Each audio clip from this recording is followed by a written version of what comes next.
कराची में आयशा मंजिल के करीब दुकान में आग लग गई है। इस वक्त क्या ताज़ा तरीन सूरत हाल है, जानेंगे डॉन न्यूज़ के नुमाइंदे इमरान हफीज से। इमरान हफीज, बताइएगा फायर ब्रिगेड की कितनी गाड़ियां रवाना की गई हैं और आग की नौयत का कुछ तयन हो सका है? देखिए, ये करीमाबाद मेन शहर पाकिस्तान के ऊपर अर्शी शॉपिंग मॉल है।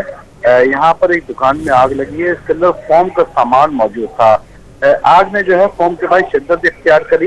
इब्तदाई तौर पर 2 गाड़ियां पहले गई थी और मजीद गाड़ियां जो है फायर ब्रिगेड की सूरत हाल को मद्देनजर रखते हुए जो है वो तलब कर दी गई हैं। इमारत के ऊपर जो है वो जो शॉपिंग मॉल है, इसके ऊपर जो है बाकायदा तौर पर फ्लैट बने हुए हैं, उन पे रिहाइश भी है, जिनसे जो है वहाँ पर पुलिस और रेस्क्यू काम जो वहाँ पर लोग जो वहाँ पर फ्लैट में मौजूद हैं उनको जो है वो रेस्क्यू कर रहे हैं। मजीद जो है वहाँ पर जो एम्बुलेंसेज जो है वो तलब की गई हैं और मदोर फायर सिलेंडर की मजीद गाड़ियां वो भी बुलाई गई हैं।